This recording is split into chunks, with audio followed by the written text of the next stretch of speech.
They were told they couldn't fight, that the machinery was too complex, the pressure too great. That combat required something they simply didn't possess. November 7th, 1944, northeastern France. A German officer lowers his binoculars. His hands are shaking, not from fear, from disbelief. What he's watching through the smoke and chaos shouldn't be possible. Black American tankers, maneuvering 30-ton Shermans with precision that rivals his best crews, breaking through defensive positions that held for weeks. He reaches for his field journal. The pencil moves slowly across the page. These Negro tankers fight with precision we did not expect. Their coordination exceeds many German units I have witnessed. He pauses, then adds the words that feel like heresy. Either our intelligence has failed us completely, or we have been deliberately misled. For 3 years, Nazi propaganda had promised the Wehrmacht one thing: that African soldiers were primitives, incapable of modern warfare, unable to master complex machines, that when Germany's finest troops encountered them, it would be a slaughter. The officer watching through his binoculars knows the truth now. Knows it in his gut, in the smoking wreckage of German positions, in the faces of prisoners being marched past. They were wrong about everything. 712 men are about to shatter an ideology. Not with speeches or pamphlets, but with something far more devastating. Pure, undeniable excellence. The journey to this moment began 2.5 years earlier. April 1st, 1942, Camp Claiborne, Louisiana. The formation of the 761st Tank Battalion was an experiment the United States Army didn't actually believe in. American military doctrine in 1942 was simple and brutal. Black soldiers couldn't fight. Decades of institutional racism had relegated African Americans to cooking, cleaning, hauling supplies. Anything except combat. The creation of the 761st was a political concession, a way to silence black newspapers and civil rights groups demanding their chance to serve. Nobody in the War Department expected it to work. Among the men reporting to Camp Claiborne was Reuben Rivers, 23 years old, from Tecumseh, Oklahoma. Half Cherokee, half black. Farm kid who worked the railways before his draft notice arrived. His service file would note something unusual: mechanical aptitude, natural leadership. But nobody was paying attention to aptitude. They were too busy measuring skull sizes and citing junk science about racial inferiority. Leonard Smith came from New York, William McBurney from Pennsylvania, Preston McNeil from Texas. Every corner of Black America represented, brought together by war, separated even in service by the color of their skin. Their commanding officer was different. Lieutenant Colonel Paul Bates, white, West Point educated, and convinced that everything the Army believed about race was wrong, Bates understood something the military hierarchy refused to accept. Given proper training and equipment, these men would prove equal to anyone. His challenge wasn't defeating the enemy. It was defeating his own military's prejudice. So Bates did something radical. He trained them harder than any white unit. Longer hours, higher standards, brutal expectations, because he understood the math. Every mistake would be cited as proof of racial inferiority. Every failure would confirm the doubters. The pressure was crushing, but it forged something stronger than steel. Louisiana summer. Inside the M5 Stuart light tank, temperatures hit 120 degrees, metal hot enough to burn skin through gloves. The crews practiced until coordination became instinct. Driver, gunner, loader, commander. 5 men becoming one organism. Tank commander gives an order. Gunner executes without thought. Loader feeds shells without pause. Driver maneuvers through hell without hesitation. They learned gunnery, how to hit targets at range while the vehicle's bouncing over rough terrain. How to identify friend from foe in split seconds. How to kill efficiently. They learned maintenance, how to replace tracks in the field, service engines under fire, keep the machines running when parts are scarce and time is shorter. They learned radio procedure, the precise language that coordinates armor across a battlefield. Clear communication that means the difference between victory and massacre. By August 1942, when they moved to Camp Livingston for large-scale maneuvers, their proficiency ratings matched veteran white armored units. Observers were shocked. Their discipline was flawless, mechanical skills exceptional, tactical awareness impressive. In mock battles, they dominated. Their maintenance records were perfect, gunnery scores high. By every objective measure, they were ready for war, but excellence bought them nothing. While white tank battalions shipped to North Africa, Italy, France, the 761st remained stateside, training, waiting, watching the war happen without them. The official reasons changed weekly. Not enough black support personnel. White infantry won't accept black tank support. The experiment needs more observation. The real reason was simpler, crueler. The army didn't believe black soldiers could fight. This belief, rooted in nothing but prejudice, kept the 761st in training while the world burned. Month after month, they trained. April 1943, they participated in Third Army maneuvers at Camp Polk. Large-scale exercises involving thousands of troops, combat simulations across hundreds of square miles. Again, they performed brilliantly. Again, no deployment orders arrived. The frustration was corrosive. These were men who'd volunteered or been drafted to fight fascism, confined to an endless training cycle because of their skin. The irony wasn't lost on anyone. They were preparing to fight Nazi racial ideology while experiencing American racial prejudice.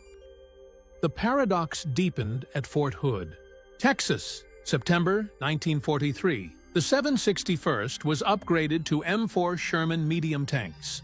The real deal. 30 tons of steel, 75mm main gun, later upgraded to 76mm, the firepower to engage German armor effectively. The Sherman was the workhorse of American armored forces. Complex, powerful, demanding. The men threw themselves into mastering it, learning its wider turning radius, greater fuel consumption, sophisticated fire control systems. They became proficient fast. Their enthusiasm for finally receiving combat-capable equipment showed in every training report. But Fort Hood sat in the heart of Jim Crow, Texas. Off-duty, black soldiers faced segregated everything.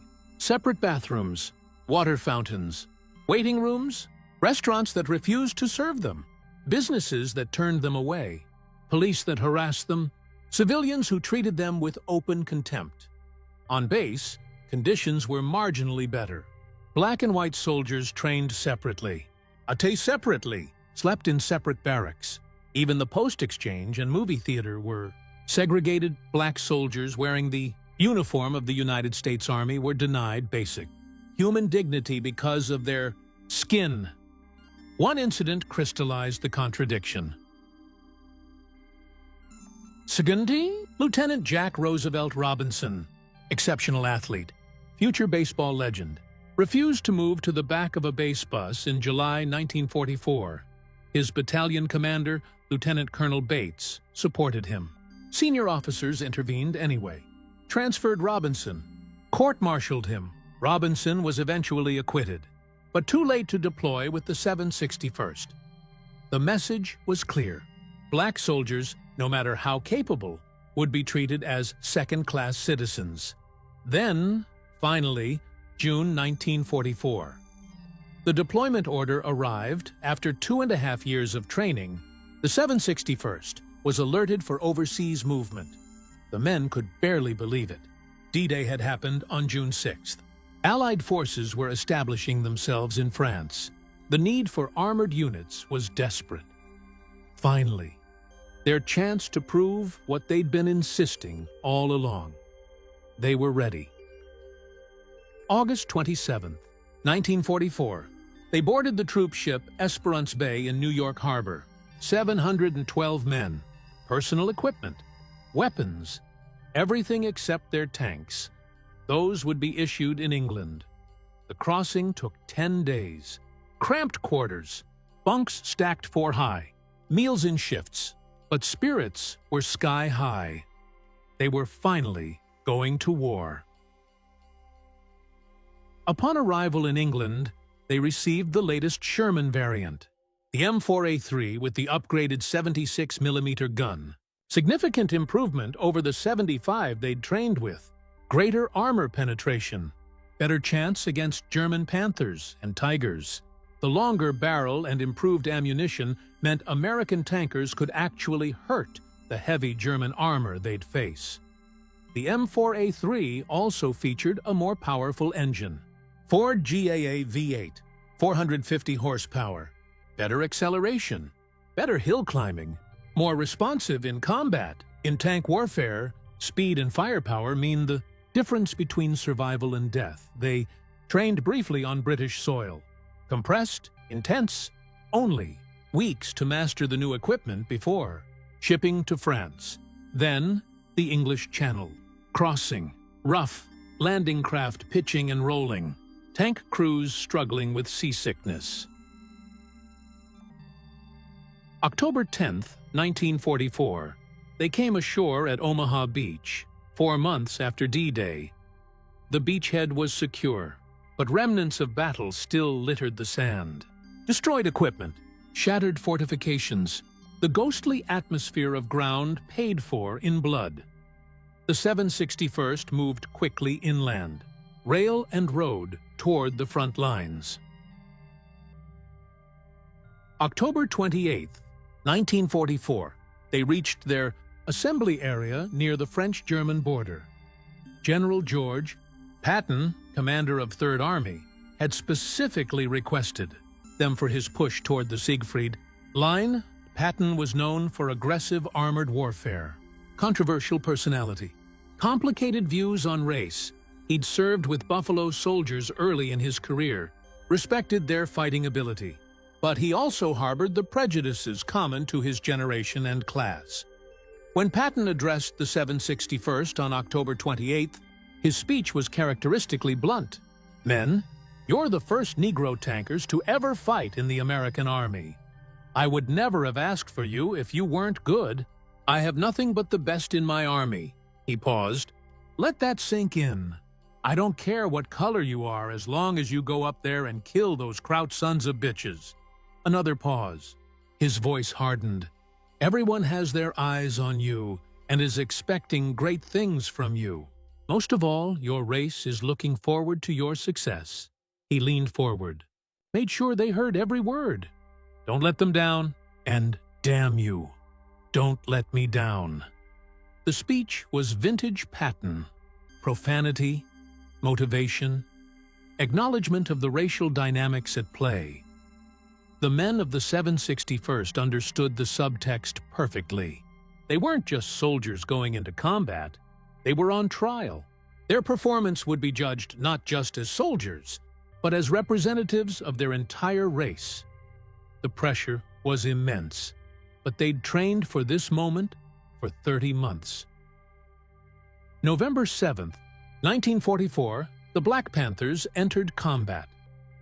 First objective, the German-held town of Morville-les-Vicq in northeastern France. Key road junction, fortified. Previous American attacks had failed to dislodge the defenders. The 761st was attached to the 26th Infantry Division, ordered to break the stalemate. Captain John Long of B Company led the assault. No-nonsense officer from Detroit. Behind him, Sergeant Roy King commanded the lead Sherman. The attack began at dawn. As King's tank entered Morville-les-Vicq, a German soldier armed with a Panzerfaust anti-tank rocket launcher fired from a building. The shaped charge struck the Sherman's flank, disabled the tank, wounded 2 crew members, critical situation, lead tank immobilized, blocking the narrow street. German defenders converging. King and his crew dragged the wounded men to cover. Then, Using small arms and the tank's remaining operational weapons, they killed the Panzerfaust gunner and the crew of a nearby German anti-tank gun. The rest of B Company pushed into the town. Staff Sergeant Rivers encountered a German roadblock, felled tree reinforced with mines, German mortar and small arms fire pinning the accompanying infantry. The entire attack threatened to bog down. Rivers didn't hesitate. Dismounted from his tank under direct fire, attached a tow cable to the roadblock, climbed back into his Sherman. His tank dragged the obstacle clear. The column advanced. Infantry broke free from their exposed position. For this action, Rivers would later receive the Silver Star. By the end of the day, November 7th, the 761st had captured Morville-les-Vicq. The Germans defended stubbornly, but the Black Panthers prevailed. The cost was significant. Sergeant Roy King died of his wounds. Other casualties mounted, but they'd proven they could fight. More importantly, they'd proven they could win. German prisoners revealed something unexpected: confusion. Wehrmacht officers had been told that Black American soldiers were poorly trained, poorly led, would break under pressure. Instead, they encountered a well-coordinated armored infantry team that maneuvered with precision and fought with determination. One captured German officer compared Sergeant King's conduct to that of a Russian tank crew under similar circumstances, acknowledging the tactical competence displayed. The 761st pushed forward. November 8th. They fought at Vic-sur-Seille. November 9th. Château Salins after a 4-hour battle. November 10th. Dieuze captured. Each engagement reinforced the same pattern. The Black Panthers fought effectively, adapted to changing battlefield conditions, achieved their objectives. At Vic-sur-Seille, they encountered German defensive positions that had repelled previous attacks.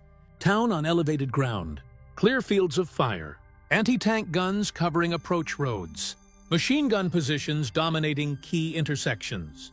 The 761st coordinated with infantry, used smoke to obscure German observation, suppressed defensive positions with tank fire while infantry advanced under cover, took the town with minimal casualties through superior tactics and coordination. At Château Salins, they faced more determined defense. German troops fortified stone buildings, created strong points dominating the town center. Tank main guns proved effective against these positions, reducing them methodically while infantry cleared surrounding structures. The 4-hour battle demonstrated the battalion's growing combat effectiveness. They were learning, adapting, improving with each engagement. The men themselves were surprised by how well they performed under fire. Years of training had prepared them technically, but combat revealed character.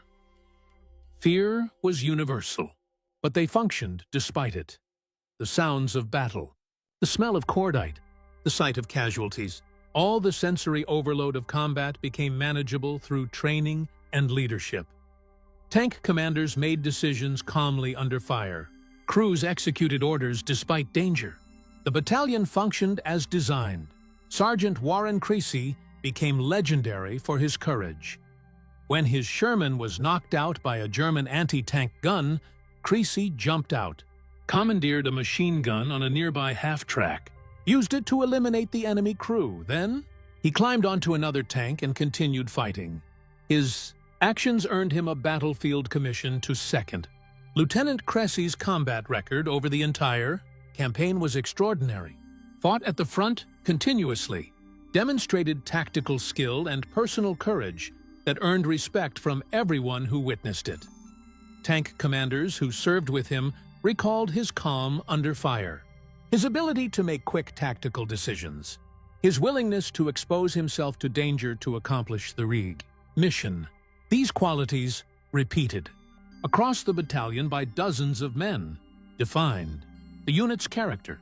The 761st wasn't just one or two exceptional individuals. It was an entire battalion of trained, motivated, capable soldiers who performed their duties under the most demanding circumstances imaginable. Every tank crew functioned effectively. Every platoon executed orders professionally. The battalion as a whole achieved its objectives repeatedly against determined opposition. This collective excellence made the unit's achievement significant. It proved that blacks, soldiers in general, not just a few exceptional individuals, could perform as well as any troops in combat. But the most remarkable story of the 761st's early combat belonged to Staff Sergeant Reuben Rivers. November 16th. Rivers was leading a company's advance toward Gebling when his Sherman struck a mine at a railroad crossing.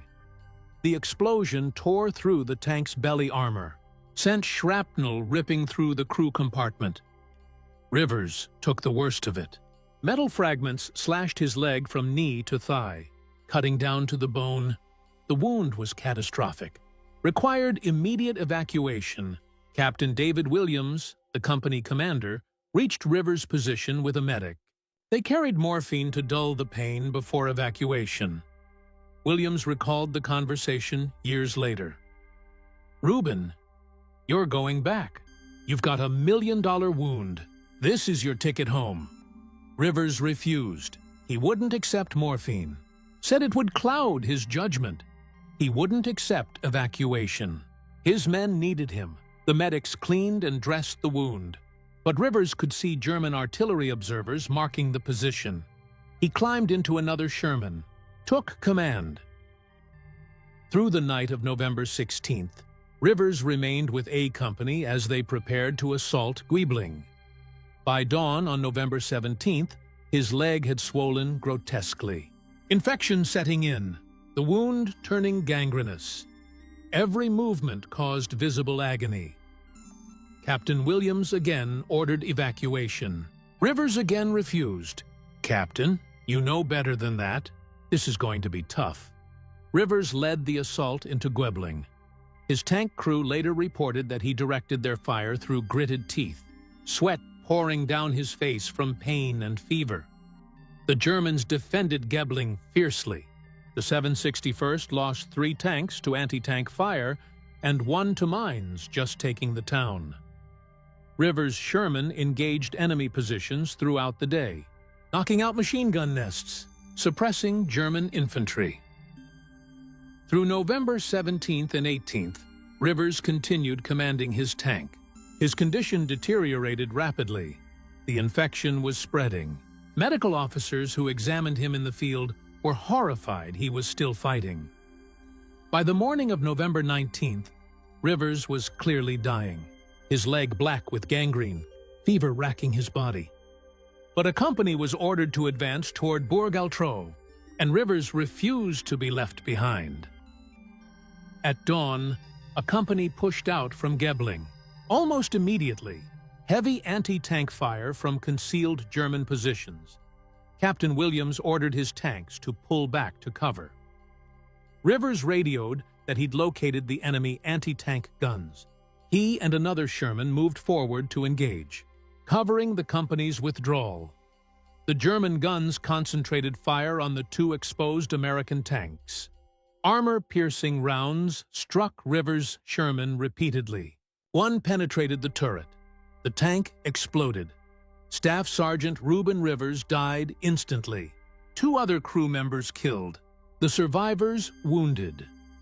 Rivers had fought for 3 days with a wound that should have killed him on day 1.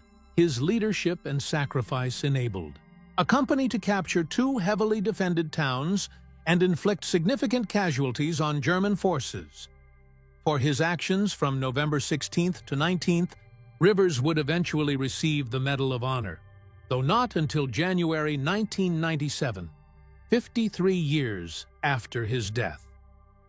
The 761st Tank Battalion continued fighting. No time to process grief.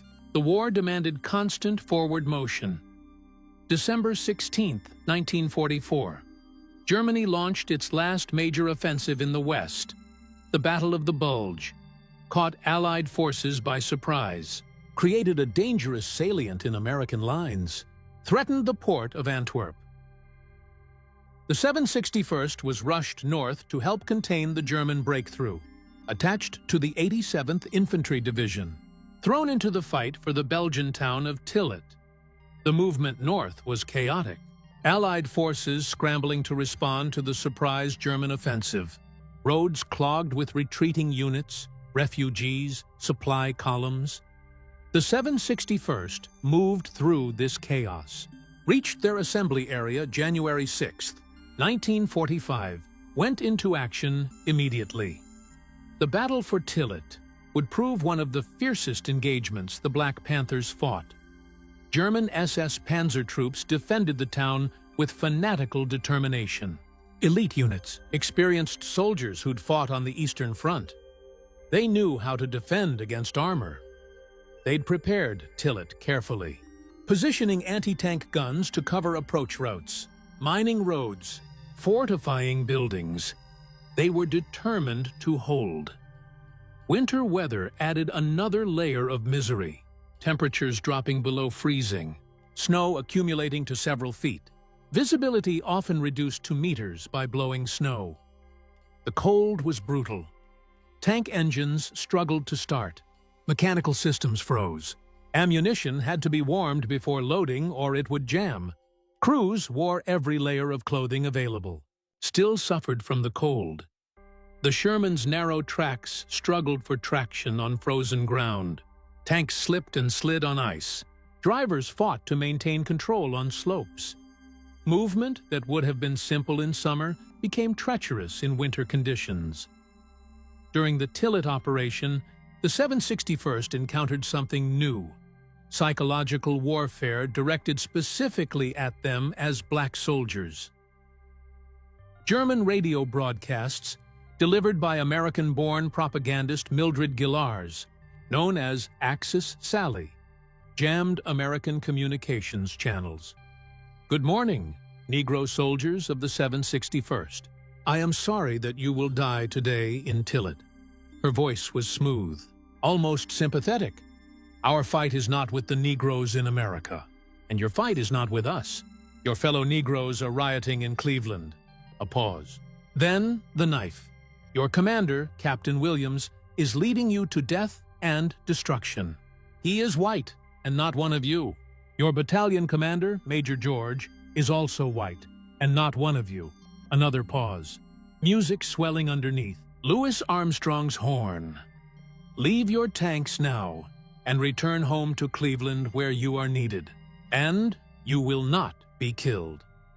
The broadcast was accompanied by, "I can't give you anything but love, baby." The psychological operation was sophisticated, designed to exploit racial tensions, convince black soldiers they were fighting a white man's war. It failed completely. The men of the 761st understood exactly what they were fighting for, not just against Nazi Germany, but against the very racial ideology that Axis Sally's broadcast represented. Tank Commander Frank Cochran's response, radioed to his company, became legendary. "They've hit me 3 times, but I'm still giving them hell." The 761st captured Tillit after days of brutal close quarters fighting. German defenders were shocked when they surrendered and discovered black soldiers had defeated them. Many Wehrmacht soldiers had internalized Nazi propaganda so completely that encountering skilled black tankers produced cognitive dissonance. How could an inferior race defeat superior German troops? German prisoners captured by the 761st often displayed visible confusion and fear. One prisoner at Tillit asked, "What are you doing here? This is a white man's war." The answer, obvious to everyone except true believers in racial theory, was simple. Nazi racial ideology was wrong. Nazi propaganda about black soldiers being inferior was extensively documented and widespread. The regime had conducted propaganda campaigns depicting black people as subhuman since the 1920s, long before the war began. These campaigns served multiple purposes: reinforced Nazi racial theories at home, prepared German soldiers to view their enemies as inferior, attempted to divide Allied forces by exploiting racial tensions. The regime had spent years building these beliefs. Hitler's Mein Kampf, written in 1925 and 1926, contained explicit references to contamination of the white race through contact with black people, argued that racial mixing would lead to the decline of civilization. These weren't fringe beliefs. They were central Nazi doctrine, taught in schools, preached in propaganda, enforced through law. The Nuremberg Laws of 1935, primarily known for targeting Jews, also applied to black people in Germany. People of African descent classified as racially alien faced legal discrimination, social ostracism, eventually violent persecution. Approximately 500 Afro-Germans were forcibly sterilized under Nazi-titled racial hygiene programs between 1937 and 1940. The goal: prevent what Nazis called racial contamination. During the war, the German military distributed propaganda leaflets to black American soldiers, attempting to convince them they were fighting for a nation that oppressed them. These leaflets depicted scenes of lynching and discrimination in America, asked black soldiers why they were fighting for a country that treated them as second-class citizens. The psychological operation was sophisticated, but ultimately ineffective, because it underestimated black soldiers' understanding of what they were fighting against. Nazi cartoons depicted black soldiers as primitives, incapable of modern warfare. German propaganda magazines published illustrations showing black American troops as savage, subhuman figures who threatened civilization. Wehrmacht soldiers were exposed to this propaganda throughout their training and service. Many internalized it completely. The Black Horror on the Rhine propaganda campaign had portrayed African soldiers in the French army during World War I as savages who committed atrocities against German civilians, though these accusations were largely fabricated. They were widely believed in Germany, formed part of the narrative German soldiers carried into World War II. Wehrmacht training materials reinforced these beliefs, preparing German soldiers to face what they were told would be inferior opponents. German military intelligence assessments of American forces consistently underestimated black units, predicted they would break under pressure, fight poorly. These assessments reflected ideological bias rather than objective analysis. When reality contradicted these predictions, many German soldiers experienced cognitive dissonance that began to crack their faith in Nazi ideology. The reality proved devastatingly different. The 761st continued operations through the winter of 1944 into 1945, fought in the Rhineland campaign, reaching the Siegfried Line in March 1945. This accomplishment was particularly significant.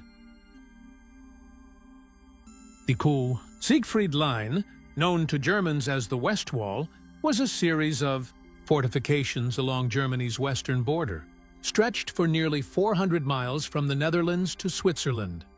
The line consisted of more than 18,000 bunkers, tunnels, and tank traps, concrete fortifications housing anti-tank guns and machine guns with interlocking fields of fire. Dragon's teeth, pyramid-shaped concrete obstacles, blocked tank movement. Minefields covered approaches. The Germans had spent years building these defenses, considered them virtually impenetrable. Breaking through required coordinated infantry tank assaults against prepared positions, defended by experienced German troops now fighting for their homeland. The 761st participated in multiple assaults on Siegfried Line positions. Each attack required meticulous planning. Engineers cleared mines and demolished obstacles under covering fire from tanks. Infantry advanced in close coordination with armor, each supporting the other. Artillery suppressed German defensive positions, while tanks and infantry maneuvered into assault positions. These were set-piece battles. Deliberate attacks against prepared defenses required patience, coordination, courage. During the period from March 20th to 23rd, 1945, the 761st achieved one of its most impressive tactical victories. In this four-day operation, they broke through fortified Siegfried Line positions near Rheindurkheim. They inflicted approximately 4,000 enemy casualties, killed and wounded, captured 3,210 German prisoners. German units defending this sector included elements of Luftwaffe field divisions, Volkssturm militia, and regular Wehrmacht infantry. The breakthrough allowed Allied forces to advance deeper into Germany, collapsing German defensive lines, hastening the end of the war. This single operation demonstrated the full evolution of the battalion's combat effectiveness. Our inexperienced unit that entered combat in November had become a veteran formation capable of executing complex combined arms operations against determined opposition. Their success proved that skill, training, and leadership mattered more than race. German prisoners taken by the 761st were treated according to the Geneva Convention, with professionalism and humanity. This behavior, so at odds with what German soldiers had been told to expect from black soldiers, created another crack in Nazi ideology. If the Nazis had lied about black soldiers being murderous primitives, what else had they lied about? Some German prisoners later testified that capture by black American troops was the moment they began questioning everything the Third Reich had taught them. At the end of March 1945, the 761st crossed the Rhine River, pushed deep into Germany. The Rhine crossing was a major Allied operation. The river had served as Germany's last major natural defensive barrier in the West. Once across, Allied forces could advance into the industrial heart of Germany. The 761st crossed as part of a massive movement of men and equipment. Engineers had constructed pontoon bridges. Traffic control units managed the flow of vehicles. The crossing was orderly, professional, a demonstration of Allied logistical superiority. Over the following weeks, they participated in the encirclement of German forces in the Ruhr pocket. This massive operation trapped hundreds of thousands of Wehrmacht and SS troops, effectively ending German capacity to defend Western Germany. The Ruhr was Germany's industrial heartland. Losing it meant losing the capacity to produce weapons, ammunition, supplies. German forces attempted to break out of the encirclement. They failed. Allied forces tightened the noose methodically. The 761st's role? Maintain pressure on retreating German forces, prevent them from establishing new defensive lines. They conducted pursuit operations, moving rapidly to keep enemy units off balance, engaged in meeting engagements with German forces attempting to withdraw, captured towns whose defenders hadn't yet received orders to retreat. The pace was exhausting, but exhilarating. After months of slow, grinding combat against prepared defenses, they were now pursuing a broken enemy. They captured dozens of towns whose names blur together in after-action reports. Small German villages, farming communities, industrial suburbs, each had to be cleared. Each might contain defenders. Tank crews remained alert despite fatigue, scanning for threats. Ready to engage, infantry followed close behind. Clearing buildings, taking prisoners. The routine became familiar. Approach town. Suppress any resistance with tank fire. Infantry moves in. Clear structures. Move to next objective. They destroyed hundreds of German vehicles. Trucks abandoned by retreating units. Staff cars whose officers fled on foot. Half-tracks out of fuel. Artillery pieces left behind. Some destroyed by tank fire. Others simply disabled to prevent future use. The roads of Germany in April 1945 were littered with abandoned equipment, evidence of a collapsing army. Throughout the campaign, they maintained operational effectiveness despite equipment wear and continuous combat stress. Tank maintenance was crucial. Tracks wore out. Engines needed service. Weapons required cleaning. Ammunition had to be loaded. Fuel had to be found.